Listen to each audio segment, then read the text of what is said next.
नमस्कार। एक बार फिर आपके साथ नए content point meaning nature of conception.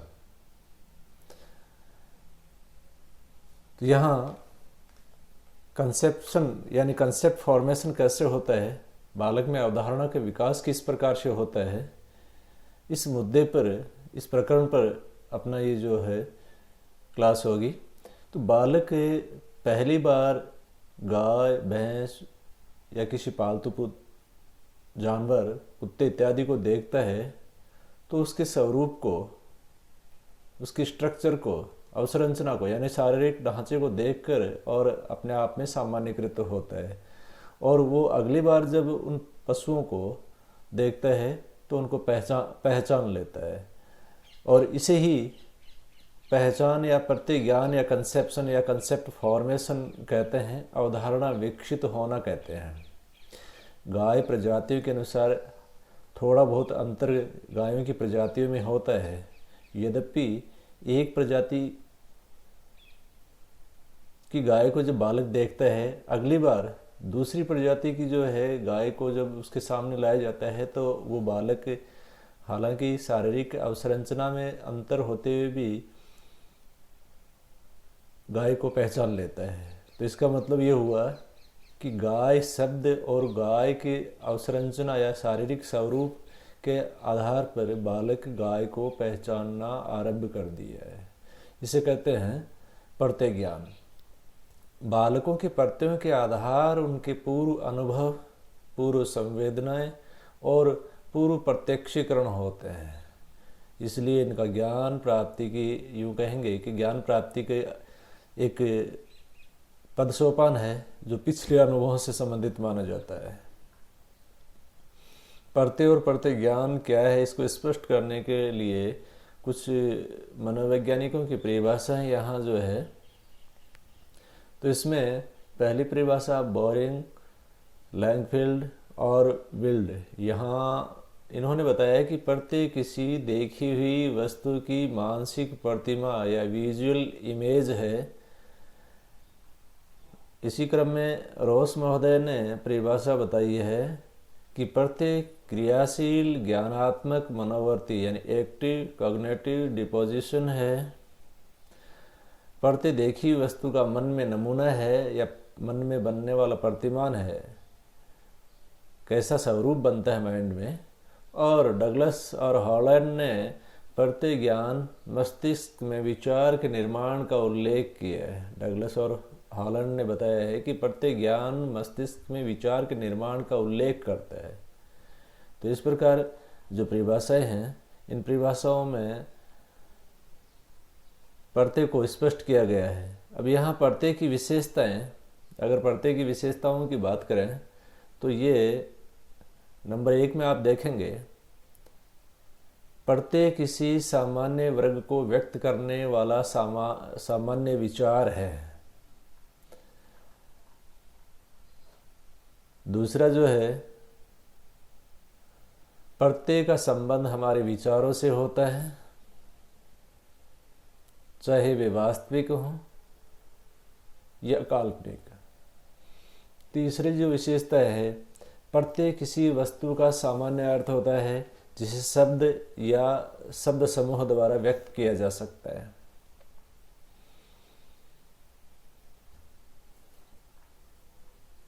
प्रत्यय किसी वस्तु का, अर्थात प्रत्यय किसी वस्तु का सामान्य अर्थ है जिसे शब्द या शब्द समूह से व्यक्त किया जा सकता है।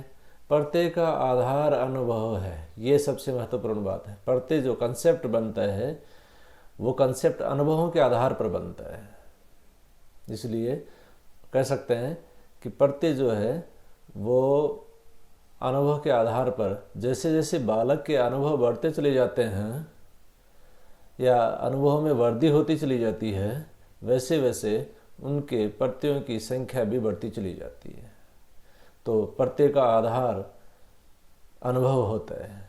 प्रश्न बनता है इस पे, प्रत्यय का आधार है, कई सारे ऑप्शन दो तो उसमें अनुभव मुख्य रूप से आएगा इसमें। अगली विशेषता है, प्रत्यय में जटिलता होती है। जिससे बालक के ज्ञान और अनुभवों में परिवर्तन होता रहता है।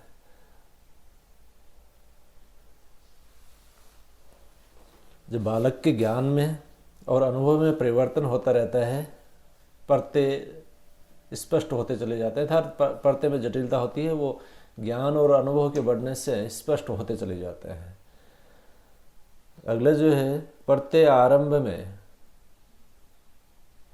अनिश्चित होते हैं, ज्ञान और अनुभव के बढ़ने के साथ तथा समय की कालचक्रिक गति के साथ स्पष्ट हो जाते हैं, निश्चित धारणा करते चले जाते हैं। प्रत्येक का आधार विचार होता है, आधार अनुभव होता है, आधार विचार होता है। यहाँ देखिए, आप देख रहे हैं ऊपर चौथे नंबर के बिंदु में भी प्रत्येक का आधार अनुभव होता है, और सातवें में देखें प्रत्येक का आधार हमारा विचार है, यानी आइडियल्स, जिसको कह सकते हैं थिंकिंग और एक्सपीरियंस। अतः जिस वस्तु के संबंध में हमारा जैसा विचार है वैसे ही प्रत्येक का हम निर्माण करते हैं, और इस प्रकार कह सकते हैं कि प्रत्येक का आधार विचार भी है, प्रत्येक आधार अनुभव भी है। प्रत्येक को प्रभावित करता है, कालक्रमिक व्यवस्थाएं भी करती है। समय कैसा है उस हिसाब से जो है कंसेप्ट फॉर्मेशन का निर्माण होना भी करते हैं। तो प्रत्येक का आधार विचार होता है, जिस वस्तु के संबंध में हमारा जैसा विचार है वैसे ही प्रत्येक का हम निर्माण करते हैं। और यहाँ लोकोक्ति जो जाकी रही जैसी भावना, तो जैसी भावना है, जैसे थिंकिंग है, वैसे ही कंसेप्ट बनते हैं। जिसको कई बार कहा जाता है ना कि ये मेरे प्रति उसकी धारणा ही गलत बन गई। तो धारणा मतलब जो है पहले से ही एक भावना ऐसी बनी हुई है कि उससे कंसेप्ट या ये धारणा अवधारणा, धारणा अवधारणा कंसेप्ट एक ही समानार्थक शब्द हैं ये। अगली विशेषता है प्रत्यय एक वस्तु के संबंध में विभिन्न व्यक्तियों के विभिन्न प्रत्यय हो सकते हैं। यानी वस्तु एक है तो उस वस्तु के प्रति कंसेप्ट जो है वो अलग अलग व्यक्तियों में अलग अलग कंसेप्ट बन सकते हैं। अब कंसेप्ट एंड फॉर्मेशन, यहाँ प्रत्यय निर्माण, कंसेप्ट एंड फॉर्मेशन, तो प्रत्यय और उसका निर्माण अर्थात कंसेप्ट फॉर्मेशन कह सकते हैं। प्रत्यय निर्माण करने में बालक को अधोलिखित 5 सोपानों से गुजरना पड़ता है। सबसे पहला है निरीक्षण। बालक बोलना सीखने से पहले ही प्रत्ययों का निर्माण करने लगता है। वह प्रथम बार अनेक वस्तुएं देखता है और उनके प्रत्ययों या सामांसिक प्रतिमाओं का निर्माण करता है। दृष्टांत के लिए अगर देखा जाए तो वह सफ़ेद रंग का कुत्ता देखता है, फलस्वरूप उसके प्रत्यय का ज्ञान उसको हो जाता है। दूसरे शब्दों में वह कुत्ते का निरीक्षण करके उसके प्रत्यय का निर्माण करता है। कुछ समय के बाद वह काले रंग का कुत्ता देखता है तो उसका निरीक्षण करके वह उसके प्रत्यय का निर्माण कर लेता है और कुत्ते को कुत्ते के रूप में पहचान लेता है ऑब्जर्वेशन के माध्यम से। दूसरा स्तर है तुलना। तुलना में बालक जो है निरीक्षण द्वारा बालक अपने मन में कुत्ते की 2 प्रत्ययों का निर्माण कर लेता है, एक सफ़ेद और एक काला। अब यहाँ तो देखिए, इसके बाद वह उन दोनों प्रत्ययों की तुलना करता है। उसने 2 कुत्ते देखे, दोनों के रंग भिन्न हैं। इस भिन्नता के होते हुए भी वो उसमें समानता पाता है और पहचान लेता है कुत्ते को। आगे पृथक्करण कब, कंपैरिजन करके फिर पृथक्करण कब करता है, तो तीसरा पद सोपान है पृथक्करण। बालक दोनों कुत्तों की भिन्नता और समानता की बातों को पृथक करता है। भिन्नता केवल रंग के कारण, वह इन समानताओं या समान गुणों को भिन्नता से अलग करके जोड़ता है और कंसेप्ट फॉर्मेशन यथार्थ प्रत्यय का निर्माण कर लेता है। अगला पद सोपान है कंसेप्ट फॉर्मेशन का, संप्रत्यय निर्माण का, वह है सामान्यकरण। समान गुणों का संग्रहण करने के कारण बालक के लिए काले, लाल, सफ़ेद आदि रंगों के कुत्तों में कोई अंतर नहीं रह जाता। अतः वह कुत्ते का प्रत्यय यानी प्रतिमा स्पष्ट रूप से धारण कर लेता है, जिसे अवधारणा भी कहते हैं। अब वह किसी भी कुत्ते को कुत्ता कहता है। इस प्रकार कुत्ता प्रजाति का ज्ञान उसको, या कुत्ते जो एक पालतू पशु के रूप में वो पहचान लेता है, रंग कैसा ही हो, स्वरूप कैसा ही हो, लेकिन वो पहचान लेता है, क्योंकि इसमें भी कई सारी प्रजातियां होती हैं। तो यहाँ क्योंकि इन्वायरमेंट में सबसे नज़दीकी जो संपर्क में आने वाले हम पशु पक्षी हैं, चाहे वो हिंसक हैं, पालतू हैं, जंगली हैं या रेप्टाइल्स हैं, जैसे सर्प को एक बार देखता है बालक और उससे भयभीत रहता है, क्योंकि सर्प के प्रति बालक के जो कंसेप्ट इस प्रकार की विकसित हो जाती है कि काटेगा, जहरीला है। अब सर्प चाहे वो कोबरा हो या वाइपर हो या और दूसरा हो, जहरीला हो या जहरीला ना हो, लेकिन बालक के या हम लोगों के मस्तिष्क में एक ही परतें बना हुआ, कंसेप्ट बनी हुई है कि सर्प जहरीले होते हैं, और देखते ही अपन उसको मारने का प्रयास करते हैं, जबकि सभी सर्प जहरीले नहीं होते हैं। खैर जो भी हो, 5वां सोपान जो है कंसेप्ट फॉर्मेशन का, वो है परिभाषा निर्माण। अब परिभाषा निर्माण में किस प्रकार से बालक जो है उपयुक्त चारों स्तरों से गुजरने के बाद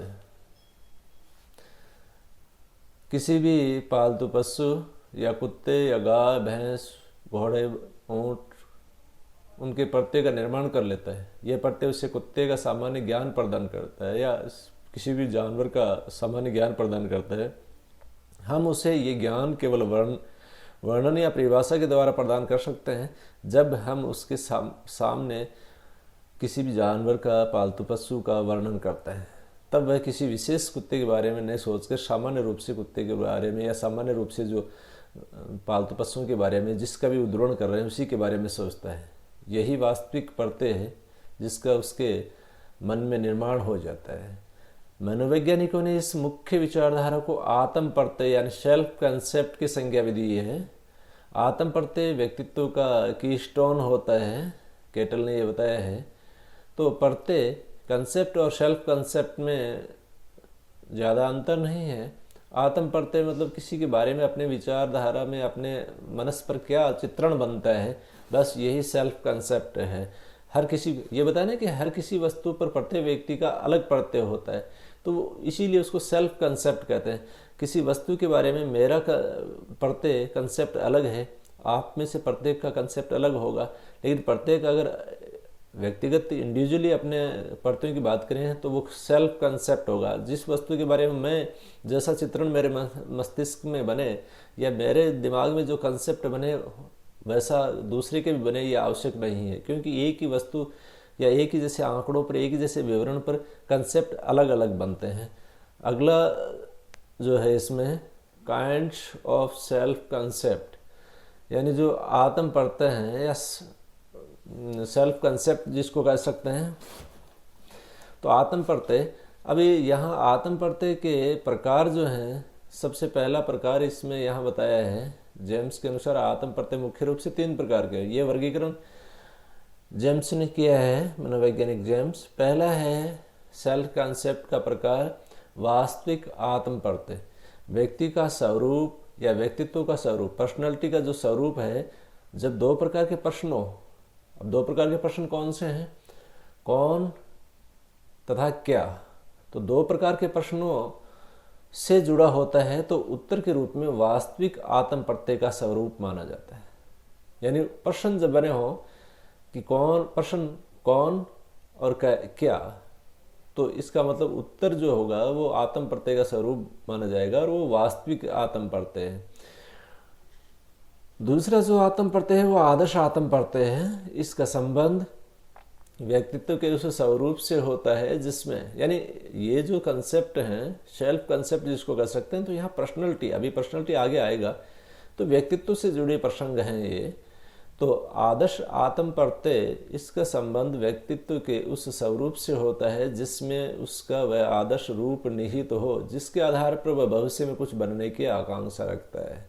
यानी आइडल होता है किसी उच्च महान व्यक्तित्व को दिलो दिमाग में संजोए रखता है बालक, और उसी के आधार पर उन्हीं के सिद्धांतों से वो आगे बढ़ता है, तो इसको आदर्श आत्म प्रत्यय कहते हैं।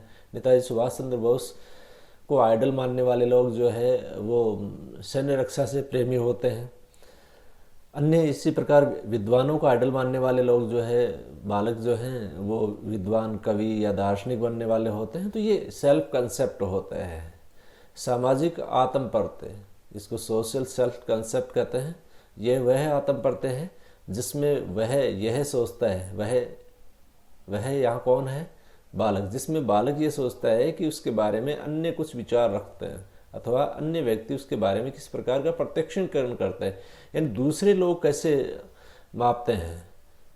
इसलिए क्योंकि सोशल में तो अपने आप में एक यूनिट होता है सोशल कंसेप्ट में, लेकिन आत्म प्रत्यय अब वो अपने आप में चिंतन में या अपने कंसेप्ट में ये लेता है कि उसके बारे में अन्य लोग जो है क्या सोचते हैं, किस प्रकार से जो है, तो इसको सामाजिक आत्म प्रत्यय कहते हैं। और इन